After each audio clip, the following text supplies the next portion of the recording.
All right, Vice President Kamala Harris thought she was in for an easy softball interview when she appeared on The Late Show with Stephen Colbert last night, and it should have been. But Colbert fawned over the vice president. Even he seemed shocked when she had a hard time answering the simplest of questions. Joining us now is tonight's company senior columnist for townhall.com, Kurt Schlichter, and editor for the Spectator, Amber Athey. All right, guys, this was some pretty basic stuff. I want you to take a look at some of these tough questions that Harris had to answer. Let me play the first one for you. What is the actual role on a daily basis as you have found it? Well, I have the great privilege of serving with Joe Biden, who was president of the United States. And remember, we came in during the height of the pandemic. Yes. And so much of the work was about, okay, we've got to cover a lot of bases and let's figure out how between us we can do it. But he is an extraordinary leader, and I wish that people could see what I see. Well, that's an excellent answer. And the question was, what is the job of the vice president? Amber, I mean, I literally felt like it was like an episode of Veep in real life. Yeah, it was pretty bad. But look, here's the reality. She isn't able to define what her job is because every task she's actually been given, she's failed at.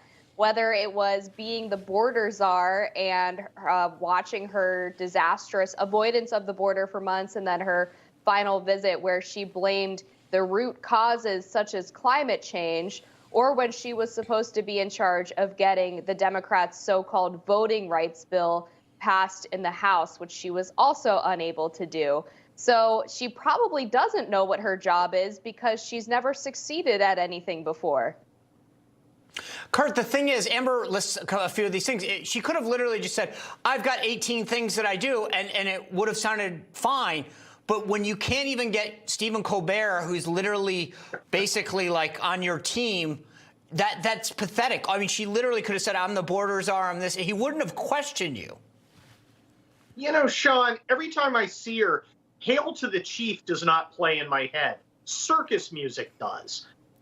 You know, I sit there in amazement. I mean, I'm not like as actively sorry that she's vice president as Mazie Hirono is, because that means Mazie Hirono's the dumbest member of our Senate. But it's truly remarkable. And my takeaway from all this, Sean, is to fall down on my knees and pray for the health of Joe Biden.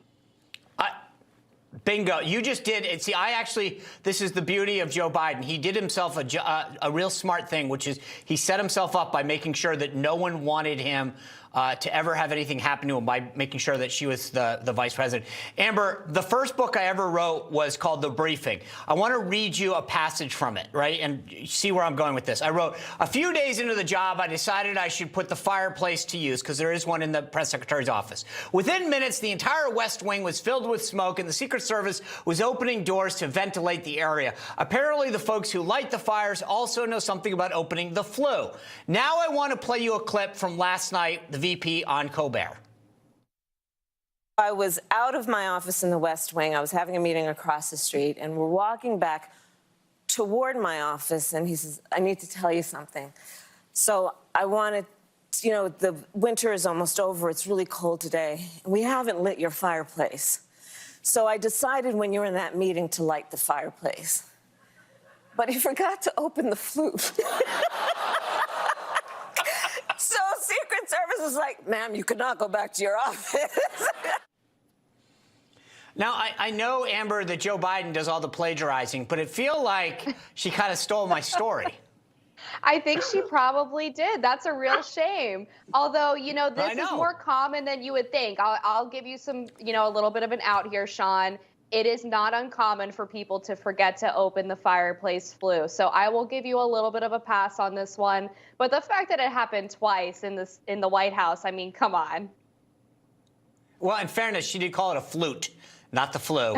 Secondly, I will tell you, there are people in the White House, and part of the reason I told the story is because I said there are people that are actually told you're supposed to call and do it for you because the building's so old, they don't want you screwing this up. Kurt, I do want to play you one other clip in case we haven't gotten enough. Colbert asked Harris about protests from environmentalists over the administration's approval of this project in Alaska called the Willow Project that they have approved. It's a pipeline there. Let me play it for you.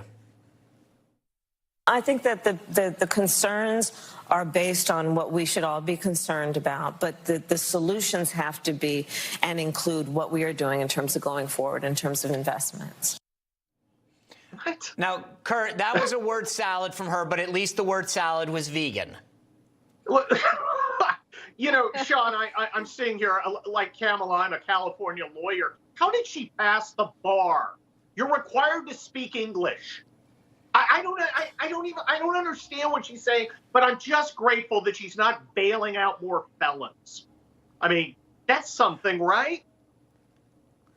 I just don't understand, though. How do you, like, at some point, like, Colbert's not a tough interview. This is not supposed to be a contentious thing. She can't answer the most basic questions. I think what's she's so like incredible, the Harlem Globetrotters losing to the Washington Generals.